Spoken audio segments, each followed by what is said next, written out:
ಪದ್ಮಾಗೆ ಇಬ್ರು ಗಂಡ್ಮಕ್ಳು. ಇವನು ದೊಡ್ಡ ಮಗ ವಿನಯ್, ಅವನ ಹೆಂಡತಿ ಪ್ರಿಯಾಂಕಾ. ಇವನು ಚಿಕ್ಕ ಮಗ ರಘು, ಅವನ ಹೆಂಡತಿ ಸಂಧ್ಯಾ. ವಿನಯ್ ಒಂದು ಒಳ್ಳೆ ಕಂಪ್ನಿನಲ್ಲಿ ಒಳ್ಳೆ ಕೆಲಸದಲ್ಲಿರ್ತಾನೆ. ರಘು ಸದ್ಯದ ಪರಿಸ್ಥಿತಿಯಲ್ಲಿ ಕೆಲಸ ಕಳ್ಕೊಂಡಿರ್ತಾನೆ. ಹಾಗಾಗಿ ಅವನಿಗೆ ಮನೆ ಖರ್ಚಿಗೂ ದುಡ್ಡು ಕೊಡೋಕೆ ಆಗ್ತಾ ಇರಲ್ಲ. ತುಂಬಾ ಕಡೆ ಇಂಟರ್ವ್ಯೂಸ್ ಕೂಡ ಕೊಟ್ಟಿರ್ತಾನೆ, ಆದ್ರೆ ಎಲ್ಲೂ ಕೆಲಸ ಸಿಕ್ಕಿರಲ್ಲ. ರಘು, ಇವತ್ತೊಂದ್ ಕಡೆ ಇಂಟರ್ವ್ಯೂ ಇದೆ ಅಂತ ಹೋಗಿದ್ದೆ ಅಲ್ಲ, ಏನಾಯ್ತಪ್ಪ? ಕೆಲಸ ಏನಾದ್ರೂ ಆಯ್ತಾ? ಇಲ್ಲಮ್ಮ, ಅಲ್ಲೂ ಸಿಕ್ಕಾಪಟ್ಟೆ ಇಶ್ಯೂಸ್ ಇದೆ. ಅವರಿಗೆ ನನಗಿಂತ ಜಾಸ್ತಿ ಎಕ್ಸ್ಪೀರಿಯನ್ಸ್ ಇರೋರು ಬೇಕಂತೆ. ನನಗಂತೂ ಏನು ಮಾಡಬೇಕು ಅಂತಲೇ ಗೊತ್ತಾಗ್ತಿಲ್ಲ. ತುಂಬ ಟೆನ್ಷನ್ ಆಗ್ತಿದ್ಯಮ್ಮ. ಟೆನ್ಷನ್ ಮಾಡ್ಕೋಬೇಡಪ್ಪ, ಎಲ್ಲ ಒಳ್ಳೇದಾಗುತ್ತೆ, ದೇವ್ರಿದ್ದಾನೆ. ರಘುಗೆ ಇಬ್ರು ಮಕ್ಳಿರ್ತಾರೆ. ಅವರ ಸ್ಕೂಲ್ ಫೀಸ್ ಕಟ್ಟೋಕ್ಕೂ ಈಗ ರಘು ಹತ್ರ ಹಣ ಇರಲ್ಲ. ಹಾಗಾಗಿ ಅವನು ಸೀದಾ ಅಣ್ಣ ವಿನಯ್ ಹತ್ರ ಬರ್ತಾನೆ. ಅಣ್ಣ, ಮಕ್ಕಳು ಸ್ಕೂಲ್ ಫೀಸ್ ಕಟ್ಟಬೇಕಿತ್ತು. ಲಾಸ್ಟ್ ಡೇಟ್ ಬೇರೆ ಹತ್ರದಲ್ಲೇ ಇದೆ. ಫೀಸ್ ಕಟ್ಟಲಿಲ್ಲ ಅಂದರೆ ಅವ್ರನ್ನ ಎಕ್ಸಾಮಿಗೆ ಕೂರಿಸಲ್ಲ. ಪ್ಲೀಸ್ ಅಣ್ಣ, ನೀನೇನಾದರೂ ಸ್ವಲ್ಪ ಹಣದ ಸಹಾಯ ಮಾಡಿದರೆ. ಆಯ್ತು ಕಣೋ, ನೀನೇನು ಯೋಚನೆ ಮಾಡಬೇಡ. ನಾನು ನಿನಗೆ ದುಡ್ಡು ಕೊಡ್ತೀನಿ. ನಿನಗೆ ಒಳ್ಳೆ ಕೆಲಸ ಸಿಕ್ಕೇ ಸಿಗುತ್ತೆ. ಧೈರ್ಯ ಮಾತ್ರ ಕಳ್ಕೊಬೇಡ. ಇಂಟರ್ವ್ಯೂ ಕೊಡ್ತಾ ಇರು, ಒಂದಲ್ಲ ಒಂದು ಕಂಪ್ನಿಲಿ ಕೆಲಸ ಆಗೇ ಆಗುತ್ತೆ. ಥ್ಯಾಂಕ್ಸ್ ಅಣ್ಣ. ವಿನಯ್ ರಘುಗೆ ಹಣ ಕೊಡ್ತಾನೆ. ಆಗ ಅಲ್ಲಿಗೆ ರಘು ಹೆಂಡತಿ ಸಂಧ್ಯಾ ಬರ್ತಾಳೆ. ವಿನಯ್ ಭಾವ, ತುಂಬಾ ಥ್ಯಾಂಕ್ಸ್, ನೀವು ನಮಗೆ ತುಂಬಾ ಸಹಾಯ ಮಾಡ್ತಿದ್ದೀರಾ. ನೀವಾಗಿದ್ದಕ್ಕೆ ನಮ್ಮ ಕಷ್ಟದ ಸಮಯದಲ್ಲಿ ಇಷ್ಟು ಹೆಲ್ಪ್ ಮಾಡ್ತಿದ್ದೀರಾ. ಇಲ್ಲಾಂದ್ರೆ ಈಗಿನ ಕಾಲದಲ್ಲಿ ಯಾರು ಇಷ್ಟೊಂದು ಸಹಾಯ ಮಾಡ್ತಾರೆ ಹೇಳಿ? ಇದನ್ನೆಲ್ಲ ನೋಡಿ ವಿನಯ್ ಹೆಂಡತಿ ಪ್ರಿಯಾಂಕಾಗೆ ಸಿಕ್ಕಾಪಟ್ಟೆ ಕೋಪ ಬರುತ್ತೆ. ನಿಮ್ಗೇನು ದೊಡ್ಡ ದಾನಶೂರ ಕಾರಣ ಅಂತ ಅನ್ನಿಸ್ಕೋಬೇಕು ಅನ್ನೋ ಹುಚ್ಚೇನಾದ್ರೂ ಹಿಡಿದಿದ್ಯಾ? ಎಲ್ಲಿವರೆಗೂ ನೀವು ನಿಮ್ಮ ತಮ್ಮನ ಮಕ್ಕಳನ್ನ, ನಿಮ್ಮ ತಮ್ಮನ ಸಂಸಾರನ ಸಾಕ್ತೀರಾ? 2 ತಿಂಗಳಿಂದ ಮನೆ ಖರ್ಚಿಗೆ 1 ರೂಪಾಯಿ ಕೊಟ್ಟಿಲ್ಲ ನಿಮ್ಮ ತಮ್ಮ. ಏನು ಕೆಲಸ ಮಾಡಕ್ ಹೋಗದೆ ಹೆಂಡತಿ ಇಬ್ರು ಮಕ್ಕಳ ಜೊತೆ ಆರಾಮಾಗಿದ್ದಾನೆ ನಿಮ್ಮ ತಮ್ಮ.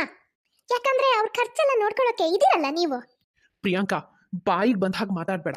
ಈಗೇನೋ ಅವ್ರಿಗೆ ಸ್ವಲ್ಪ ಕಷ್ಟದ ಸಮಯ, ಹಾಗಾಗಿ ನಾನು ಅವ್ರಿಗೆ ಹೆಲ್ಪ್ ಮಾಡ್ತಾ ಇದ್ದೀನಿ. ಅದೇ ನಾವೇ ಅವ್ರ ಪರಿಸ್ಥಿತಿಲಿ ಇದ್ದಿದ್ರೆ ನನ್ನ ತಮ್ಮ ನಮಗೆ ಹೆಲ್ಪ್ ಮಾಡ್ತಿರ್ಲಿಲ್ವಾ? ಮಾಡೇ ಮಾಡ್ತಿದ್ದ. ಅವನೇನು ಬೇರೆನಾ? ನನ್ನ ಸ್ವಂತ ತಮ್ಮ ಕಷ್ಟದಲ್ಲಿದ್ದಾಗ ನಾನು ತಾನೇ ಅವನಿಗೆ ಸಹಾಯ ಮಾಡಬೇಕು.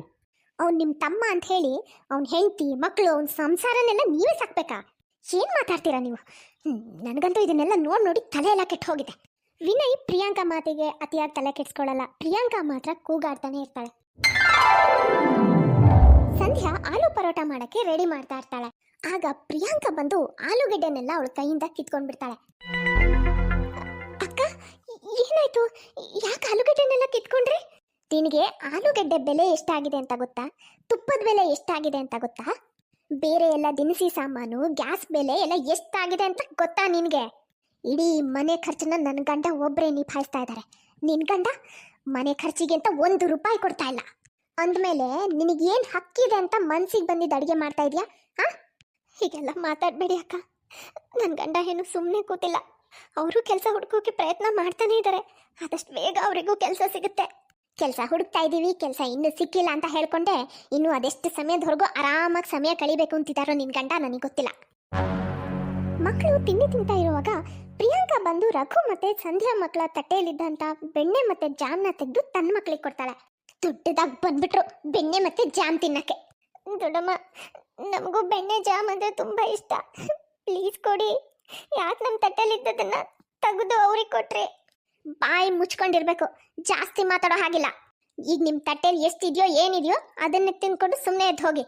ಪುಟ, ನೀವಿಬ್ರು ಪೂರ್ತಿ ಖಾಲಿ ಮಾಡಬೇಕು. ಮತ್ತು ಇನ್ನೇನಾದರೂ ಬೇಕಿದ್ರೆ ನನಗೆ ಹೇಳಿ ಆಯ್ತಾ, ನಾನು ನಿಮಗೆ ತಂದ್ಕೊಡ್ತೀನಿ. ಪ್ರಿಯಾಂಕಾ ನಡ್ಕೊಳ್ಳೋ ರೀತಿನ ನೋಡಿ ಸಂಧ್ಯಾಗೆ ತುಂಬಾನೇ ಸಂಕಟ ಆಗುತ್ತೆ. ರೀ, ನಡೀರಿ, ನಾವು ಈ ಮನೆ ಬಿಟ್ಟು ಹೋಗೋಣ. ಇನ್ನು ನನ್ನಿಂದ ಇಲ್ಲಿರೋಕ್ಕಾಗಲ್ಲ. ನಾವು ಮನೆ ಖರ್ಚಿಗೆ ಹಣ ಕೊಡ್ತಿಲ್ಲ ಅನ್ನೋ ಕಾರಣಕ್ಕೆ ಪ್ರಿಯಾಂಕಾ ಅಕ್ಕ ಎಷ್ಟು ಮಾತಾಡ್ತಾರೆ ಗೊತ್ತಾ? ಪ್ರತಿದಿನ ಬಾಯಿ ಬಂದಾಗ ಮಾತಾಡ್ತಾರೆ ನನಗೆ. ಈಗಂತೂ ಅವರು ಮಕ್ಕಳ ವಿಷಯದಲ್ಲೂ ಭೇದ ಭಾವ ಮಾಡೋಕೆ ಶುರು ಮಾಡಿದ್ದಾರೆ. ಸುಮ್ಮನೆ ನಮ್ಮ ಮಕ್ಕಳಿಗೆ ಬಾಯಿ ಬಂದಾಗ ಅಂತ ಇರ್ತಾರೆ. ಸಾಕು ರೀ, ಇದನ್ನೆಲ್ಲ ಇನ್ನೂ ಸಹಿಸ್ಕೊಳಕ್ಕಾಗಲ್ಲ. ನಾವು ನನ್ನ ತವ್ರ ಮನೆಗೆ ಹೋಗೋಣ. ಅಲ್ಲಿ ಬೇರೆ ಏನೂ ಇಲ್ಲದೆ ಇದ್ರು ಇಂಥ ಮಾತುಗಳು, ಈ ಥರ ಭೇದ ಭಾವ ಇದನ್ನಂತೂ ಅನುಭವಿಸೋ ಪರಿಸ್ಥಿತಿ ನಮಗೆ ಬರಲ್ಲ. ಯೋಚನೆ ಮಾಡೋಣ ಸಂಧ್ಯಾ. ನನಗೆ ಗೊತ್ತಿರೋ ಪ್ರಕಾರ ಅತ್ತಿಗೆ ಆಗಿರ್ಬೋದು, ಆದರೆ ನಮ್ಮ ಅಣ್ಣ ವಿನಯ್ ಅವ್ರ ಥರ ಅಲ್ಲ.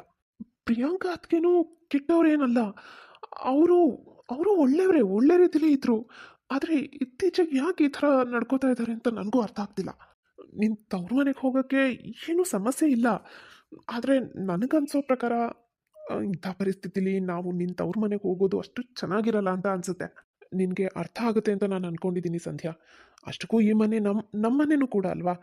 ಹೀಗಿದ್ಮೇಲೆ ನಾವ್ಯಾಕೆ ಮನೆಯಿಂದ ಆಚೆ ಹೋಗೋ ಯೋಚನೆ ಮಾಡಬೇಕು? ನೀವು ಹೇಳೋದು ಒಂಥರ ನಿಜಾನೇ. ಸರಿ ಆಯ್ತು ಬಿಡಿ. ಒಂದೆರಡು ದಿನದ ನಂತರ ಹಬ್ಬ ಬರುತ್ತೆ. ಹಬ್ಬದ ದಿನ ವಿನಯ್, ಪ್ರಿಯಾಂಕಾ, ಅವ್ರ ಮಕ್ಕಳು ಎಲ್ಲರೂ ಹೊಸ ಬಟ್ಟೆ ಹಾಕೊಳ್ತಾರೆ. ವಿನಯ್ ರಘು ಮತ್ತೆ ಅವನ ಫ್ಯಾಮಿಲಿಗೂ ಹೊಸ ಬಟ್ಟೆ ತಗೊಳಕ್ಕೆ ಅಂತ ದುಡ್ಡು ಕೊಡೋಕೆ ಹೋಗ್ತಾನೆ. ರೀ, ಅವ್ರಿಗೆ ನೀವು ಹಣ ಕೊಡೋ ಅವಶ್ಯಕತೆ ಏನೂ ಇಲ್ಲ. ಏನ್ ಹಬ್ಬ ಅಷ್ಟೇ ತಾನೆ, ಪ್ರತಿ ವರ್ಷನೂ ಬರ್ತಿರತ್ತೆ ಹೋಗ್ತಿರತ್ತೆ. ಹಾಗಂತ ನೀವು ಹೊಸ ಬಟ್ಟೆ ಇಲ್ಲದೆ ಇರೋರಿಗೆಲ್ಲ ನೀವು ದುಡ್ಡು ಕೊಟ್ಕೋತಾ ಹೋಗ್ತೀರಾ? ಸುಮ್ಮನೆ ಇರ್ರಿ, ಏನಾಗಲ್ಲ. ಅವ್ರ ಹತ್ರ ಯಾವ್ದಿದೆಯೋ ಅದೇ ಬಟ್ಟೆ ಹಾಕೊಂಡು ಹಬ್ಬ ಮಾಡ್ಲಿ, ಏನಾಗಲ್ಲ. ಪ್ರತಿಯೊಂದು ವಿಷಯಕ್ಕೂ ನೀವು ಅವ್ರಿಗೆ ಇಷ್ಟೊಂದು ಹಣ ಕೊಡೋ ಅವಶ್ಯಕತೆನಾದ್ರೂ ಏನಿದೆ? ಅದು ಹಾಗಲ್ಲ ಪ್ರಿಯಾಂಕಾ, ನಾವು ಮಕ್ಕಳು ಎಲ್ಲರೂ ಹಬ್ಬಕ್ಕೆ ಹೊಸ ಬಟ್ಟೆ ತೊಗೊಂಡಿದ್ದೀವಿ, ಹಾಕೊಳ್ತೀವಿ. ಹಾಗಿದ್ಮೇಲೆ ಪಾಪ ರಘು ಮತ್ತು ಅವನ ಫ್ಯಾಮಿಲಿಗೂ ಅಣ್ಣ ನಮಗೇನು ಹಣ ಬೇಡಣ್ಣ, ನೀನೇನು ಕೊಡಬೇಡ, ನಮ್ಮ ಹತ್ರ ಹಳೆ ಬಟ್ಟೆ ಯಾವುದಿದೆಯೋ ಅದನ್ನೇ ಹಾಕೋತೀವಿ, ಏನಾಗುತ್ತೆ ಬಿಡು. ರಘು, ಸಂಧ್ಯಾ, ಅವ್ರ ಮಕ್ಕಳು ಎಲ್ಲರೂ ಹಬ್ಬದ ದಿನನೂ ಹಳೆ ಬಟ್ಟೆನೆ ಹಾಕೋತಾರೆ. ವಿನಯ್ಗೆ ಇದನ್ನೆಲ್ಲ ನೋಡಿ ತುಂಬಾ ಬೇಜಾರಾಗುತ್ತೆ. ಪ್ರಿಯಾಂಕಾ, ಅದೇನದು ನೀನು ಮಾತಾಡೋ ರೀತಿ?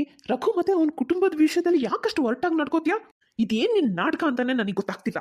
ಏನು, ನಾನು ನಾಟಕ ಮಾಡ್ತಿದ್ದೀನ? ಸರಿ ಆಯ್ತು, ನಾನು ನಾಟಕ ಮಾಡ್ತಿದ್ದೀನಿ ಅಂತಾನೆ ಅನ್ಕೊಳ್ಳೋಣ. ಮೊದಲು ನಿಮ್ಮ ನಾಟಕದ ಬಗ್ಗೆ ಹೇಳಿ, ಆಮೇಲೆ ನನ್ನ ಬಗ್ಗೆ ಕೇಳಿ. ಅಲ್ವೇ, ನಾವೆಲ್ಲರೂ ಹೊಸ ಬಟ್ಟೆ ಹಾಕ್ಕೊಂಡು ಪಾಪ ಅವನು ಅವ್ನ ಹೆಂಡತಿ ಮಕ್ಕಳು ಹೊಸ ಬಟ್ಟೆ ಹಾಕೊಳ್ದೇ ಇದ್ರೆ ಹೇಗೆ ಅನ್ಸುತ್ತೆ ಹೇಳು? ಅದಕ್ಕೆ ಒಂದು ಸ್ವಲ್ಪ ಹಣ ಅವ್ರಿಗೆ ಕೊಡೋಕೆ ಹೋದ್ರೆ ಅಷ್ಟು ಕೆಟ್ಟದಾಗ ಮಾತಾಡ್ದಿಯಲ್ಲ ನೀನು. ಅವ್ರಿಗೆ ಎಷ್ಟು ಬೇಜಾರಾಗಿರಲ್ಲ? ಆಗ್ಲಿ ಬಿಡ್ರಿ, ಬೇಜಾರಾಗ್ಲಿ. ಇಷ್ಟು ದೊಡ್ಡ ಸಿಟಿಲಿ ಇಷ್ಟು ದಿನ ಆದ್ರೂ ನಿಮ್ಮ ತಮ್ಮನಿಗೆ ಒಂದು ಕೆಲಸ ತಗೊಳಕ್ಕಾಗಿಲ್ಲ. ಸುಮ್ಮನೆ ಕೆಲಸ ಸಿಕ್ತಿಲ್ಲ ಅಂತ ನಾಟಕ ಮಾಡ್ಕೊಂಡು ನಿಮ್ಮನ್ನ ಯಾಮಾರಿಸ್ತಾ ಇದ್ದಾರೆ. ಸ್ವಲ್ಪ ನಿಮ್ಮ ಬುದ್ಧಿಗೆ ಕೆಲಸ ಕೊಟ್ಟು ಯೋಚನೆ ಮಾಡಿ. ನನ್ನ ತಮ್ಮನ ಫ್ಯಾಮಿಲಿ ಪಾಪ ಅವ್ರಿಗೆ ಕಷ್ಟ, ನಾನು ಅವ್ರಿಗೆ ಹೆಲ್ಪ್ ಮಾಡಬೇಕು ಅಂತ ಎಮೋಷ್ನಲ್ ಫೂಲ್ ಆಗಕ್ಕೆ ಹೋಗಬೇಡಿ. ಇವರ ಈ ಮಾತನ್ನೆಲ್ಲ ಸಂಧ್ಯಾ ಕೇಳಿಸ್ಕೊಳ್ತಾಳೆ. ಅವಳಿಗೆ ತುಂಬಾ ಬೇಜಾರಾಗುತ್ತೆ. ದಿನ ಕಳೆದ ಹಾಗೆ ರಘು, ಸಂಧ್ಯಾ ಮತ್ತೆ ಅವ್ರ ಮಕ್ಕಳ ವಿಷಯದಲ್ಲಿ ಪ್ರಿಯಾಂಕಾ ತುಂಬಾನೇ ಒರಟಾಗಿ ನಡ್ಕೊಳ್ಳೋಕೆ ಶುರು ಮಾಡ್ತಾಳೆ. ಪ್ರಿಯಾಂಕಾ ಅಂತೂ ಈಗೀಗ ಮನೇಲಿ ಯಾವ ಕೆಲಸನೂ ಮಾಡ್ತಿರಲ್ಲ, ಸಂಧ್ಯಾಗೆ ಕೆಲಸದಲ್ಲಿ ಸಹಾಯನೂ ಮಾಡ್ತಿರಲ್ಲ. ಅಕ್ಕ, ನಾನು ಪಲ್ಯ ಮಾಡಿಟ್ಟಿದ್ದೀನಿ, ಸಾಂಬಾರು ಮಾಡಿದ್ದೀನಿ, ರೈಸ್ ಒಂದು ಆಮೇಲೆ ಮಾಡೋಣಂತೆ. ಇವಾಗ ಒಂದು ಸ್ವಲ್ಪ ಚಪಾತಿ ಒಂದು ಮಾಡಿ ಅಕ್ಕ. ಮಕ್ಕಳಿಗೆ ಇವತ್ತು ತುಂಬ ಹೋಮ್ವರ್ಕ್ ಕೊಟ್ಟಿದ್ದಾರೆ, ಹಾಗಾಗಿ ನಾನು ಸ್ವಲ್ಪ ಹೋಗಿ ಅವರಿಗೆ ಹೋಮ್ವರ್ಕ್ ಮಾಡಿಸ್ಬಿಟ್ಟು ಬರ್ತೀನಿ. ನೋಡು, ನಾನು ಇನ್ಮೇಲೆ ಮನೇಲಿ ಯಾವ ಕೆಲಸನೂ ಮಾಡಲ್ಲ, ಎಲ್ಲ ನೀನೇ ಮಾಡ್ಕೋಬೇಕು. ನನಗೆ ಯಾವ ಕೆಲಸನೂ ಹೇಳಕ್ಕೆ ಬರಬೇಡ ನೀನು. ಈ ಮನೇಲಿ ನಿಮ್ಮ ಫ್ಯಾಮಿಲಿ ಎಲ್ಲ ಫ್ರೀಯಾಗಿ ಇರಕ್ಕೆ ಸಿಗ್ತಾ ಇದೆಯಲ್ಲ, ಅದೇ ಹೆಚ್ಚು. ಕೊನೆ ಪಕ್ಷ ಮನೆ ಕೆಲಸನಾದ್ರೂ ಸರಿಯಾಗಿ ಮಾಡು. ಅದರಲ್ಲೂ ನನಗೆ ಹೇಳಕ್ಕೆ ಬರ್ತಾ ಇದೆಯಾ? ನನಗೆ ಈಗಲೇ ಶುಂಠಿ ಹಾಕಿರೋ ಸ್ಟ್ರಾಂಗ್ ಟೀ ಕುಡಿಬೇಕನ್ನಿಸ್ತಿದೆ. ನಾ ಹಾಲಲ್ಲಿ ಇರ್ತೀನಿ, ಮಾಡ್ಕೊಂಡು ಬಂದ್ಕೊಡು. ಅಲ್ಲ ಅಕ್ಕ, ನೀವು ಬಾಯಿ ಮುಚ್ಚೋ. ನನಗೆ ಎದುರುತ್ರ ಕೊಡಕ್ಕೆ ಬರಲೇಬೇಡ ನೀನು. ನಾನು ಹೇಳ್ದಷ್ಟು ಮಾಡು ಅಷ್ಟೇ. ಪುಕ್ಷಟೆ ತಿನ್ನೋದು ಅಲ್ಲದೆ ಆರಾಮಾಗಿ ಯಾವ ಕೆಲಸನೂ ಮಾಡ್ದಂಗೆ ಇರಬೇಕಾಗಿದೆ ಇವ್ರಿಗೆ. ನನ್ನ ಗಂಡನ್ನೇನು ನೀವು ATM ಮಷಿನ್ ಅಂತ ಅನ್ಕೊಂಡಿದ್ದೀರಾ? ಬೇಕಾದಾಗಲೆಲ್ಲ ಬಂದು ದುಡ್ಡು ತಗೊಂಡು ಹೋಗೋಕ್ಕೆ? ನಾಚಿಕೆನೂ ಆಗಲ್ಲ. ಬೇಗ ಟೀ ತಗೊಂಡು ಬಾ.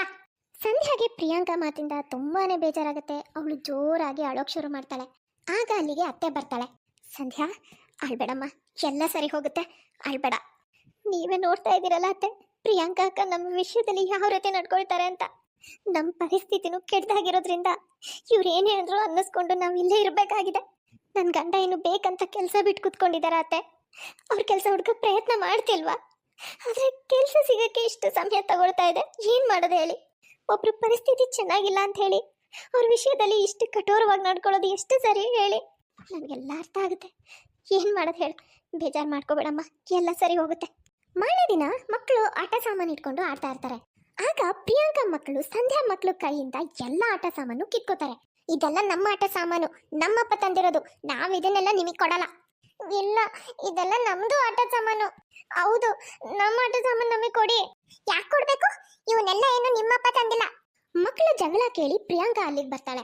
ಏನಾಯ್ತು? ಯಾಕೆ ಅವರಿಬ್ಬರ ಜೊತೆ ಜಗಳ ಮಾಡ್ತಿದ್ದೀರಾ? ಅಮ್ಮ, ನೀನೇ ಹೇಳಿದ್ದೆ ತಾನೇ ನಮ್ಮಪ್ಪನೇ ಮನೆಯಲ್ಲಿ ಎಲ್ಲ ಖರ್ಚು ಮಾಡ್ತಾ ಇರೋದು ಅಂತ. ಅಂದಮೇಲೆ ಈ ಎಲ್ಲ ಆಟ ಸಾಮಾನು ನಮ್ದೇ ತಾನೆ? ಹೌದಮ್ಮ, ಚಿಕ್ಕಪ್ಪ ಮನೆಗೆ ₹1 ಕೊಡ್ತಾ ಇಲ್ಲ ಅಂತ ನೀನು ಹೇಳ್ತಾ ಇರ್ತೀಯ ಅಲ್ವಾ ಯಾವಾಗ್ಲೂ? ಹಾಗಿದ್ಮೇಲೆ ಈ ಆಟ ಸಾಮಾನು ಅವ್ರಿಗೆ ಯಾಕೆ ಕೊಡ್ಬೇಕು? ಈ ಆಟ ಸಾಮಾನ್ ಮೇಲೆ ಅವ್ರಿಗೇನು ಹಕ್ಕಿರುತ್ತೆ? ಅಯ್ಯೋ ದೇವ್ರೆ, ಮಕ್ಕಳೇನು ಈ ರೀತಿ ನಡ್ಕೊಳ್ತಾ ಇದ್ದಾರೆ.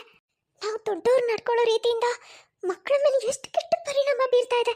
ಇಲ್ಲ, ಇದು ಒಳ್ಳೆ ಬೆಳವಣಿಗೆ ಅಲ್ಲ. ಇದನ್ನೆಲ್ಲ ಈಗಲೇ ತಡಿಬೇಕು. ಒಂದ್ ಲೆಕ್ಕ ನೋಡಿದ್ರೆ ಮಕ್ಕಳು ಈ ರೀತಿ ಎಲ್ಲ ನಡ್ಕೊಳಕ್ ನಾನೇ ಕಾರಣ. ನಾನು ಕೆಟ್ಟದಾಗ ನಡ್ಕೊಂಡಿದ್ದನ್ನು ನೋಡಿದ್ದಾನೆ ಮಕ್ಕಳು ಈ ಥರ ಬುದ್ಧಿ ಕಲ್ತಿರೋದು. ಹೌದು, ನನ್ನಿಂದನೇ ತುಂಬಾ ತಪ್ಪಾಗೋಯ್ತು. ಮಕ್ಕಳ ಮೇಲಾಗಿರೋ ಕೆಟ್ಟ ಪರಿಣಾಮ ನೋಡಿದ್ಮೇಲೆ ಪ್ರಿಯಾಂಕಾಗೆ ತಾನು ನಡ್ಕೊಂಡಿರೋ ರೀತಿ ಬಗ್ಗೆ ಬೇಸರ ಅನ್ಸುತ್ತೆ. ತಾನು ಎಂಥ ತಪ್ಪು ಮಾಡಿಬಿಟ್ಟೆ ಅನ್ನೋ ಅರಿವು ಕೂಡ ಆಗುತ್ತೆ. ಪ್ರಿಯಾಂಕಾ ಪ್ರಿಯಾಂಕಾ ಸೀದಾ ರಘು ಮತ್ತೆ ಸಂಧ್ಯಾ ಹತ್ರ ಬಂದು ಕ್ಷಮೆ ಕೇಳ್ತಾಳೆ. ರಘು, ಸಂಧ್ಯಾ, ನೀವಿಬ್ರು ದಯವಿಟ್ಟು ನನ್ನನ್ನು ಕ್ಷಮಿಸ್ಬಿಡಿ. ನಿಮ್ಮಿಬ್ಬರ ವಿಷಯದಲ್ಲಿ ನಾನು ತುಂಬಾ ಕೆಟ್ಟದಾಗಿ ನಡ್ಕೊಂಡ್ಬಿಟ್ಟೆ. ಆದ್ರೆ ಇಲ್ಲ, ಇನ್ಮೇಲಾದ್ರೂ ನನ್ನ ತಪ್ಪನ್ನ ತಿದ್ಕೊಳ್ಳೇಬೇಕು. ಯಾಕಂದ್ರೆ ನಮ್ಮ ಈ ನಡವಳಿಕೆಯಿಂದ ಮಕ್ಕಳ ಮೇಲೆ ಕೆಟ್ಟ ಪರಿಣಾಮ ಬೀರ್ತಾ ಇದೆ. ಅದನ್ನ ನನ್ನಿಂದ ಸಹಿಸ್ಕೊಳಕ್ಕಾಗ್ಲಿಲ್ಲ. ದಯವಿಟ್ಟು ನೀವಿಬ್ಬರು ನನ್ನನ್ನು ಕ್ಷಮಿಸ್ಬಿಡಿ. ಹೋಗ್ಲಿ ಬಿಡಿ ಅಕ್ಕ, ಬೇಜಾರು ಮಾಡ್ಕೋಬಿಡಿ. ನಾವು ಎಲ್ಲ ಮರ್ತು ಬಿಡ್ತೀವಿ, ನೀವು ಎಲ್ಲ ಮರೆತು ಎಲ್ಲ ಖುಷಿಯಾಗಿರೋಣ. ನನಗೆ ಗೊತ್ತಿತ್ತು ಈಗ ಸ್ವಲ್ಪ ದಿನದಿಂದ ಏನು ನಡ್ಕೊಳ್ತಾ ಇದ್ರಲ್ಲ ಅದು ನನ್ನ ರಿಯಲ್ ಅದಕ್ಕೆ ಅಲ್ಲ, ನನ್ನ ಅದಕ್ಕೆ ತುಂಬ ಒಳ್ಳೆಯವರು ಅಂತ. ಹಾಗೆ ಅದಕ್ಕೆ ನಿಮಗೂ ಒಂದು ಗುಡ್ ನ್ಯೂಸ್ ನಾನು ಹೇಳಲೇಬೇಕು. ನನಗೆ ಒಳ್ಳೆ ಕಂಪ್ನಿಲಿ ತುಂಬ ಒಳ್ಳೆ ಕೆಲಸ ಸಿಕ್ಕಿದೆ. ಹೌದಾ ರಘು? ಕೇಳಿ ನಂಗೆ ತುಂಬ ಖುಷಿ ಆಯಿತು. ನೋಡಿದ್ರಲ್ಲ ಫ್ರೆಂಡ್ಸ್, ಇವತ್ತಿನ ಈ ವಿಡಿಯೋ ನಿಮಗೆ ಸ್ವಲ್ಪನಾದರೂ ಇಷ್ಟ ಆಗಿದ್ರೆ ಪ್ಲೀಸ್ ಚಾನಲ್ನ ಸಬ್ಸ್ಕ್ರೈಬ್ ಮಾಡಿ. ಹಾಗೆ ಪ್ಲೀಸ್ ಲೈಕ್ ಮಾಡೋದನ್ನು ಮಾತ್ರ ಮರಿಬೇಡಿ. ಮುಂದಿನ ವಿಡಿಯೋದಲ್ಲಿ ಮತ್ತೆ ಸಿಗೋಣ. Bye friends.